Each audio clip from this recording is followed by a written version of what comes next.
So for our listeners, I'd like to introduce my guest, who's Jonathan Winter, who's the lead consultant and coach at winterpeople.co and is a former chief people officer across a number of roles with a lot of experience in leadership. Jonathan and I have known each other for a number of years, and I know that you've got some great insights for us today, Jonathan. So again, thank you for being here. It's a pleasure. Thank you, Ladies. So let's kick off then. As you know, the concept of leadership trailblazers is very much about how leadership is evolving and what we think the leaders of today and tomorrow will need. And some of that will also relate to previous qualities. But I'd love to know what you think are the key qualities that leaders today need and will need for the future. Yes, happy to talk about that. I think there are some new things. We do live in a changing world of work, but I'm also going to try and suggest that some of the qualities that have always marked out the best leaders continue to be relevant. So it isn't a case of whatever used to be done in the past is bogus and has to be rewritten. And I actually think really good leadership was quite rare all the way along. It's never been. There's been dozens of outstanding leaders around. We each can remember the really good leaders that we've worked with in our careers.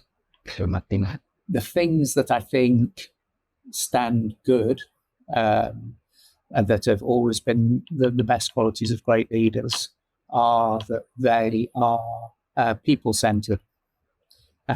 So they are compassionate in the way that they deal with people. They have an engaging way of working. They're good listeners.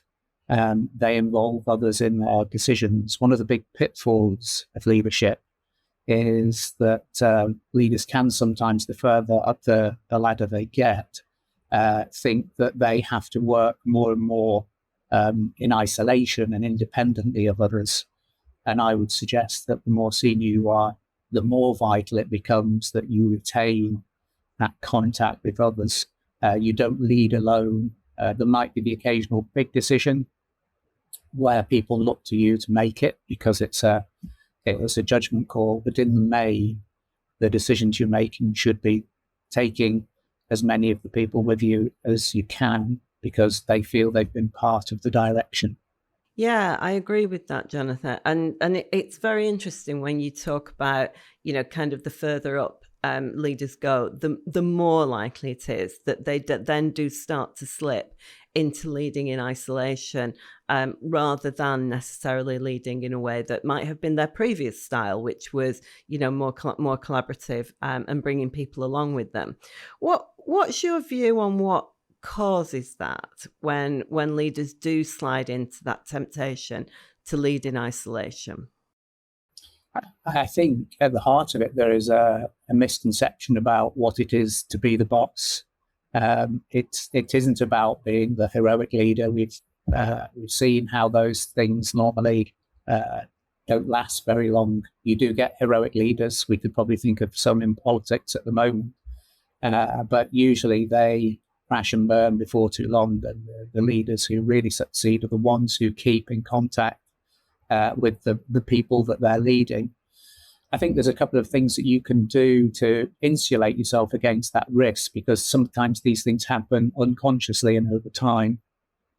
I think one is a structural thing that you can do, and that is make sure that in your organization, you are getting directly to people, not just who work directly with you as a leader, but the people who could be a couple of steps away from you in terms of the hierarchy. So, and that might be 100 or more people in the organization. But I think if you are the top person, or even the top person in your function of the organization, you should be reaching a substantial number of people frequently, and whether that's via online interaction or if you're gathering people together physically where that's possible, then if you're reaching as I say, typically maybe 100 people at least a few times a year, and it being a two-way process,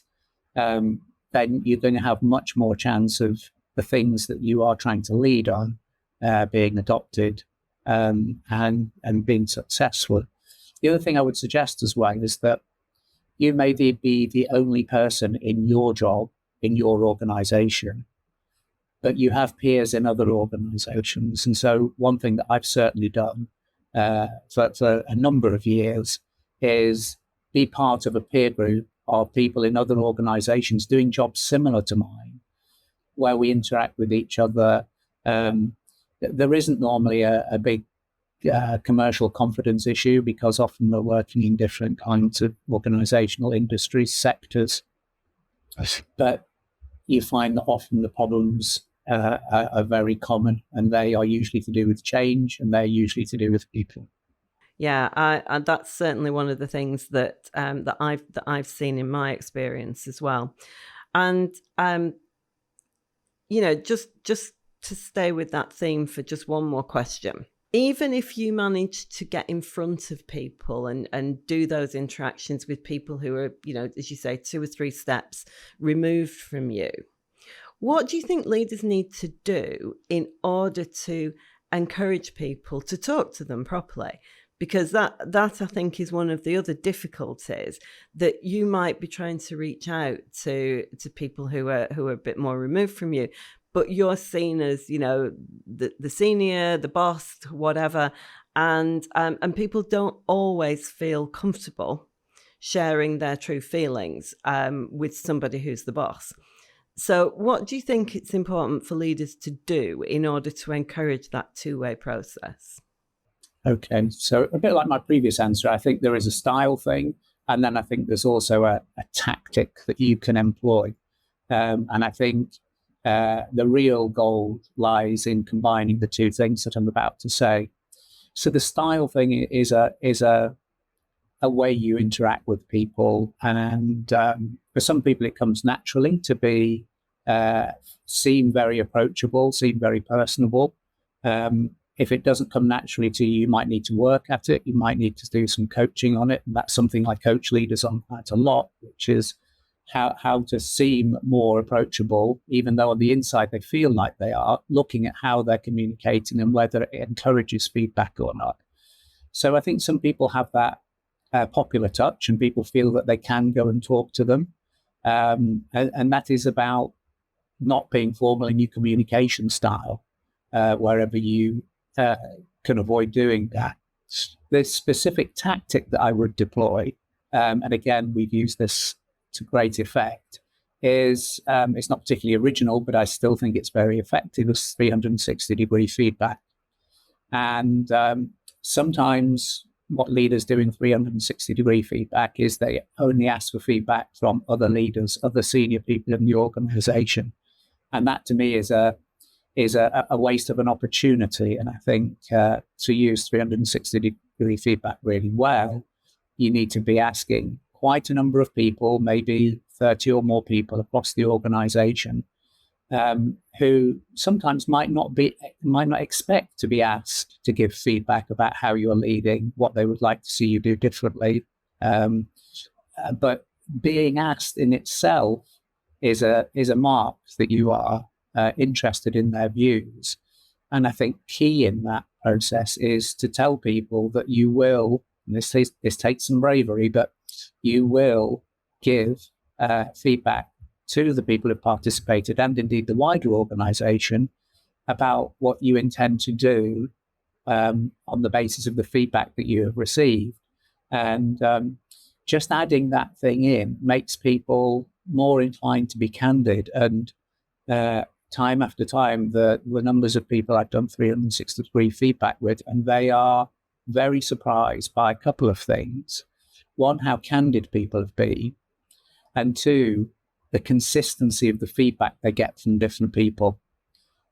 So I won't say who, but one senior leader I was working with had no idea that he was perceived by his colleagues or as not paying full attention in meetings that he was leading. He would be apparently checking email or distracted by other things.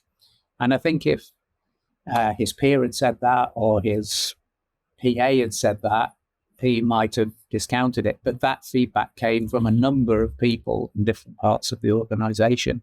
And he came forward and he said, yes, I understand your feedback and I'm going to act on it. And 18 months later, we ran the 360 again. The feedback was very different.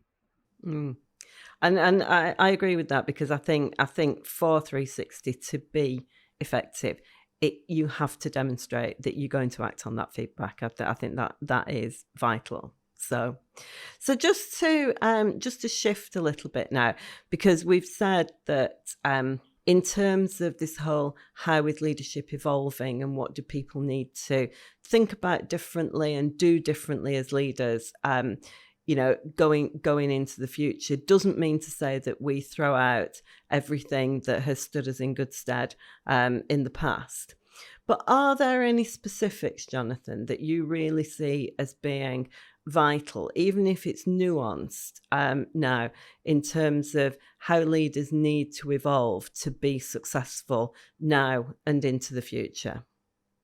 I think I stand by what I said earlier, that some things are very, very durable, don't change.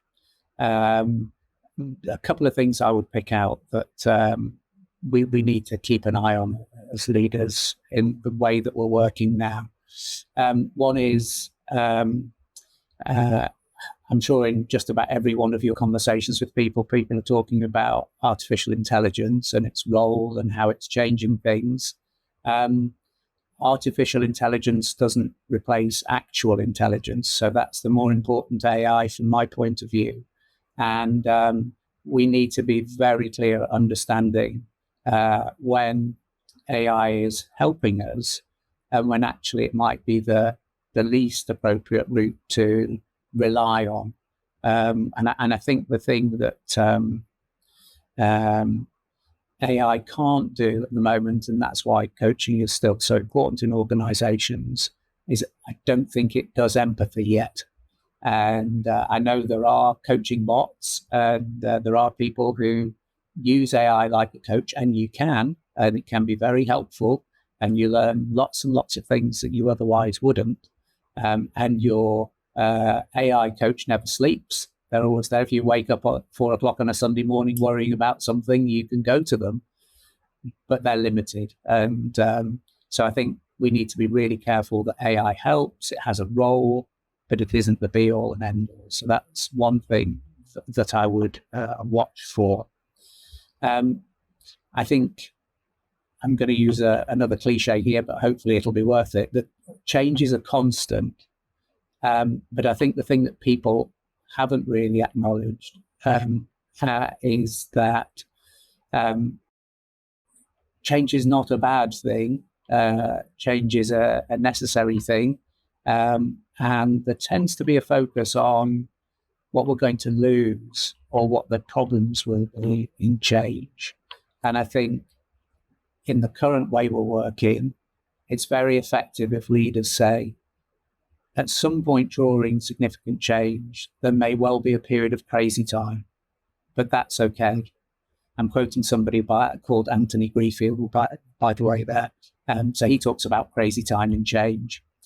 But if that's stuck in the middle of the change, what we need to make sure that we're all doing is thinking very clearly about what do we think we might lose through this change? Is there something that we're going to leave behind that we ideally would have kept?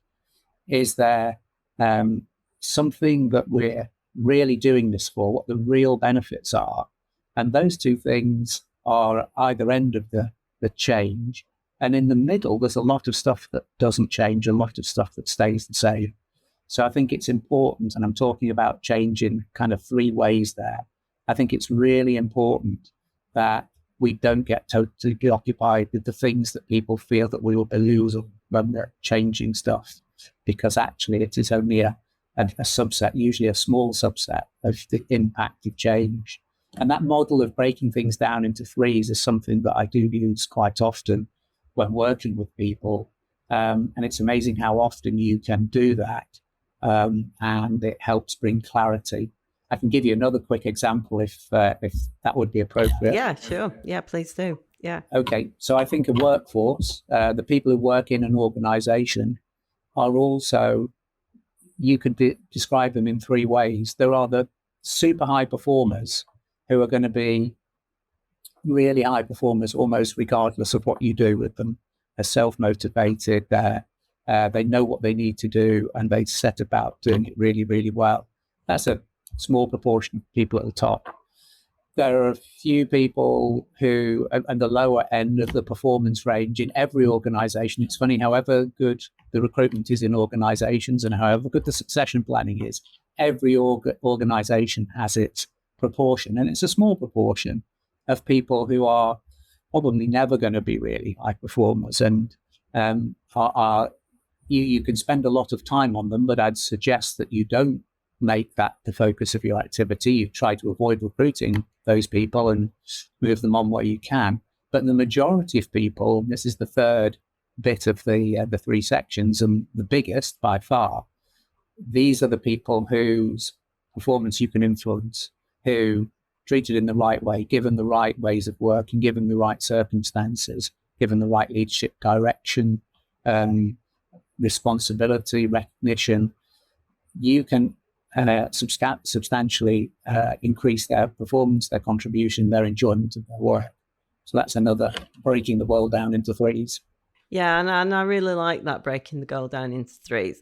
And I guess one of the things that that I've noticed with the people I work with, and just talking about this, this area in which in which there are some specific things we need to keep an eye on for the future, is that actually doing more focus on those people who you can develop, those people whose potential is there, is becoming even more important. And I would say that in the past, there has often been a disproportionate amount of attention and time given to those people that, as you say, you're never really going to turn them into high performers.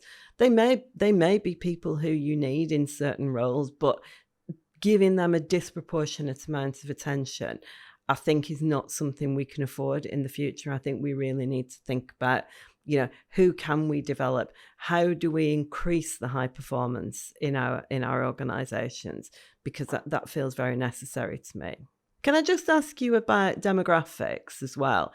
Because, and I know you and I have had a couple of conversations about this in the past, that for a lot of organizations now, it's so important that they nurture and connect with their younger people, because they're often the ones who can drive that high performance and that potential. And that feels like a bit of a shift to me from what we had in the past. So I don't know what your thoughts are on that. Yeah, I totally agree. And I think the world in that way certainly is changing. I think in the past, the kind of 20-somethings and 30-somethings were looking to people perhaps more senior than them to be senior in years, that is, to be pointing the direction and the way things were heading for the future. I think the role of technology and the rapid adoption of new technology by younger people means that they are shaping the future far more than they ever have before. And there's a few things that we can do with that knowledge. One is to make sure that the younger people with talent, ability, and insight about the future get the progression that, one, they deserve, and two, the organization needs. And another is to actively foster discussions with people who might currently be more junior in your organization, and as a consequence of their relative youth and relative inexperience, but really change is being shaped by the people who are the digital natives, the rapid adopters of change, which is heavily technology driven now in all our lives. So that is a fundamental change, and people beyond a certain age need to recognize and understand that. And I think a lot of people do, but don't know quite what to do with it. And the answer is talk to those people. Yeah. One of the organizations that I'm working with, they're calling it full circle mentoring. And actually people have mentors who are still more senior than they, but they also have mentors who are more junior than they are and who are younger than they are. And as I say, they came up with this title of full circle mentoring, and I really like that. I think that is something that quite a lot of organizations would do well to think about and adopt in some way. Yeah, absolutely. I mean, I've done a lot of work with universities, and I think universities, certainly in the UK, are getting a lot better at listening to students. And part of that is through a conscious reverse mentoring process, where it's an interesting one, really, because you go to university to learn and you think you're going to learn from the academics and the courses that are there. So when somebody who may be a professor or a senior leader of the university asks a student, I really like you to talk to me about your experience of how things are here and what works for you and what doesn't work for you. They're sometimes surprised, but because they are very open-minded, and I've spoken earlier about young people's engagement with doing things differently, they very quickly drop into being outstandingly good mentors and very ready to tell you what you could and should be doing differently. I think it's marvelous. Yeah, I think that kind of interaction is absolutely marvelous. So, one of the things that and it slightly goes back to what you said at the beginning, but is a little bit different as well, is that we've got a lot of ways that leaders can be visible, leaders can be impactful. But particularly if you are senior in a large organization or over a large area of responsibility or department or team, what's your thoughts on how leaders stay visible and impactful and connected in the best possible way? Yeah, it's not easy. And the workplace has diversified quite a lot, hasn't it? So there's, I think, working from home is a new and permanent part of the way people work. So it's not like you can call everybody together in the workplace into a particular place at a particular time, because normally some of them won't be there.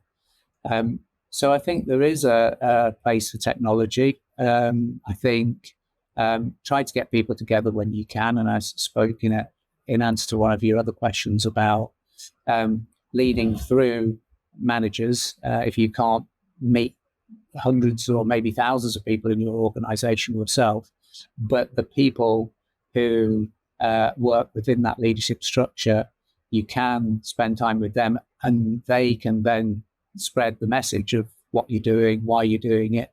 Then I think that's certainly one thing that you should consider. I also think as well there's a place for online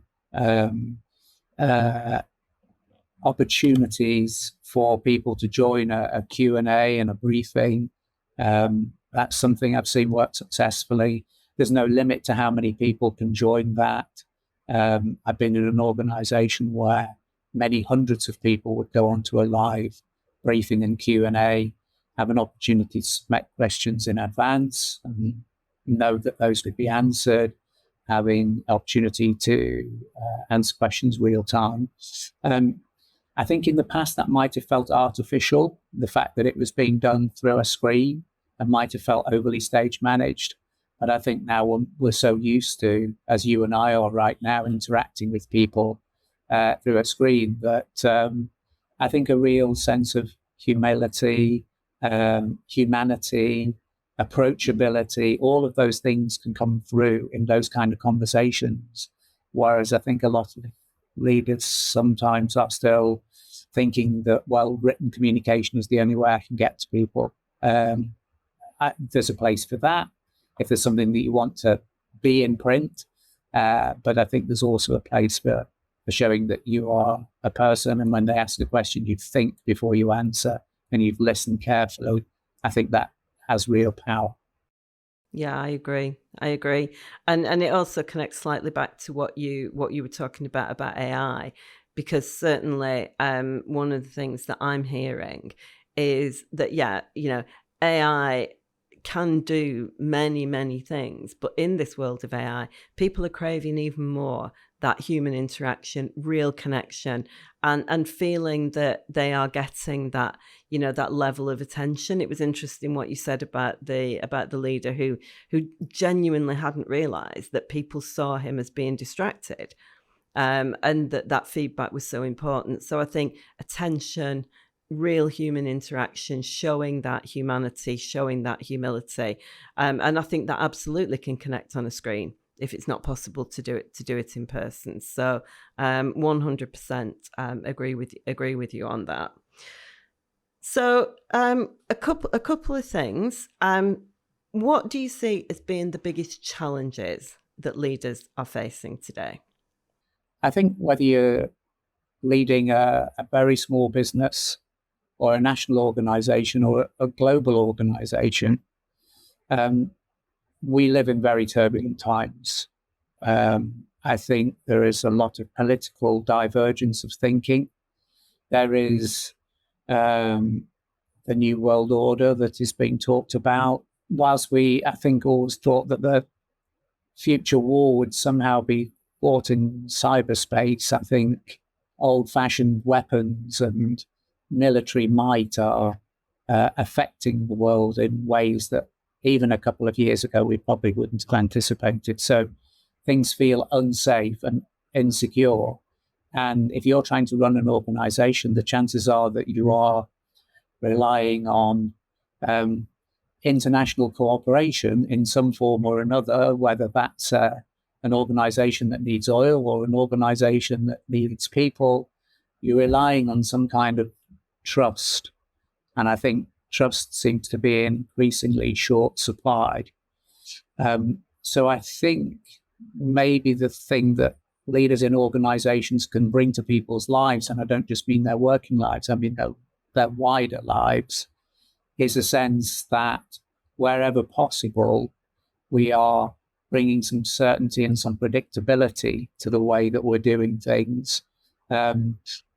The whole term, I mean, we could get into the whole arena of psychological safety, which used to seem to be something that was within an organization, that people are feeling issues of psychological safety for all sorts of reasons.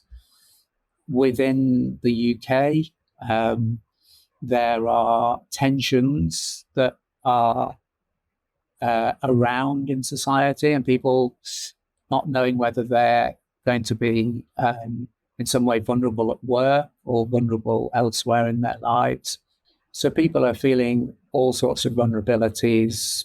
Could be because of the way they look, could be because of their faith, all manner of reasons. And I think leaders of organizations have a responsibility and a great opportunity to help the people who work in their organizations, to help their customers know that we're running an organization that treats people fairly and equitably, and we are completely intolerant of some of the extremes of behavior and viewpoints, which increasingly, this is new in my life, business leaders feel empowered to express strong political views, which then have an impact on communities, societies, even nations.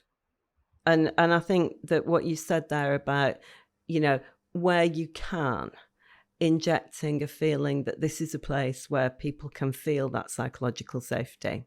We did an episode on psychological safety a couple of weeks ago, and it is so very important. And I think it's always been important, but I think at the moment, for all the reasons that you've just said, it's actually even more important.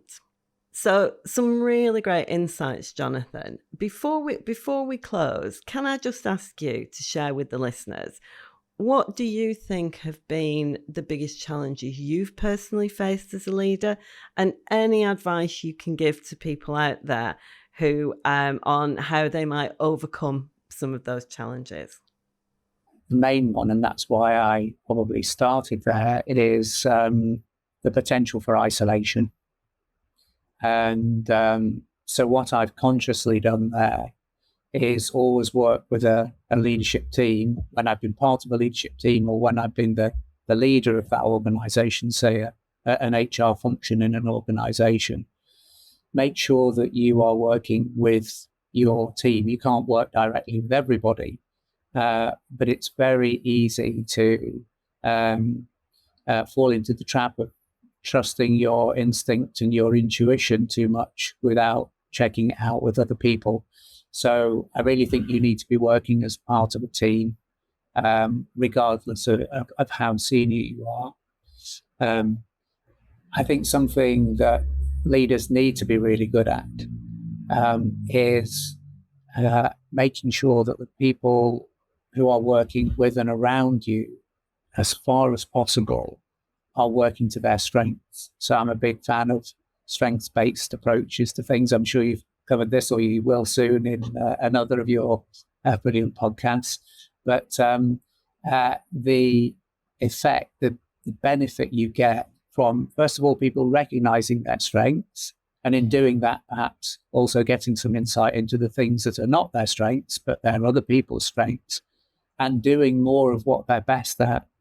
I think that is one of the most important roles of the leader. It's often a temptation to think about what roles you need people to fill. And it's as much about getting people to use the skills and perhaps softer qualities that they have in terms of the way they deal with people, the way they approach problems, to use them in that way, and perhaps have more of a project-based approach to the work that people do, rather than a fixed remit, and have dynamic teams whereby some project will need a lot of data rational people, another one needs people who really understand the market, and so on and so on. And different strengths come to the fore in those kinds of project-based working.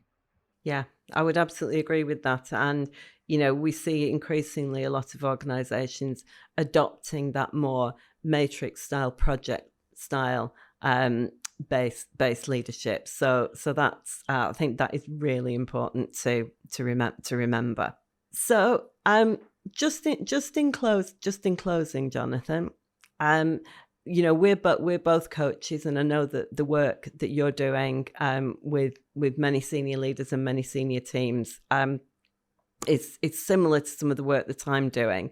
So are there any themes that you're seeing coming out in your coaching work now that we haven't already mentioned that you'd just like to share? Although we haven't mentioned some of these things, they're not necessarily new, but recurrent themes for sure. Imposter syndrome. A lot of people thinking, I don't know how I got here, and I don't know how I should be doing this. And the great joy of coaching is it's not your job or my job to reassure those people in asking thoughtful questions where we really only are interested in what the individual thinks. They find their answers, and the imposter syndrome thing can go away quite quickly. Not sometimes takes longer, but for some people, they actually say, well, now I think about it, yes, I do know why I'm doing this job, and I do know what I'm bringing. And I'm thinking of somebody who had an opportunity to go for a very senior position, and decided it was a woman. And sometimes imposter syndrome, it seems to be stronger in female colleagues, which I think is changing, but it's something that we do see. She more or less talked herself out of going for the job, but then through a process of coaching, actually identified two things. One, that she was probably the best candidate for the job, And two, that the reason she was going to go for it was because she couldn't bear to see somebody else do the job badly. And she went on to be a wonderful success in that role. So, and perhaps not talking about new things, but things that don't go away, they're still important. Yeah. And I actually think I can't, yes, I mean, I see the imposter syndrome a lot. And I also think that what you said before about the uncertain state of the world is almost fostering that again in terms of increasing it, if you like. So I think that's a key one. And I guess the other one that I see quite a lot, and again it's not new, but it seems to have increased, and I'd be interested in your thoughts on this, is overwhelm.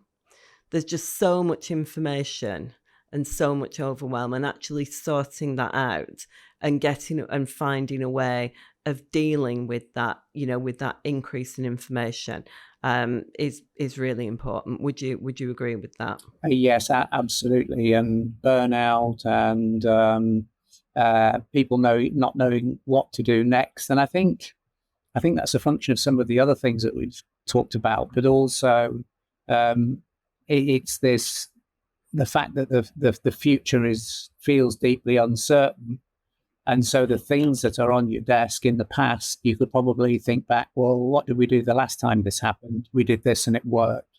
So we should be okay if we do it again. That no longer holds true. What worked before is no guarantee of success at all. I think people are working really, really hard, thinking that the more effort you put in, the better the results you will get. And yet, I think it's, I'm so sure some of your listeners will have come across Alain de Botton, the philosopher. And one of the things that he talks about is the fact that in most major catastrophes or indeed conflict, there are usually people who have had nowhere near enough rest and sleep when things have gone wrong. And so self-compassion, that's something that used to be talked about a lot a few years ago, seems to have drifted away a little bit. Amanda Super is a big proponent of self-compassion, and her book in her diary is very powerful. You need to look after yourself because you sure as hell can't look after anything else if you don't. Yeah, I still use the metaphor of, put your own oxygen mask on first before you try and put the oxygen mask on somebody else. So thank you ever so much, Jonathan. It's been great to have you on the show today, and some really important insights there that I know our listeners will really, really appreciate. If people want to get in touch with you and they want to find out more about your work, where can they get in touch with you, Jonathan? Jonathan at winterpeople.co.uk is the best way, or through LinkedIn. And everybody, Jonathan's contact details will be in the show notes, so you can pick them up there if you'd like to explore more about his work and what he does with senior leaders. Thanks again, Jonathan. We'll close there. Thank you. Bye-bye.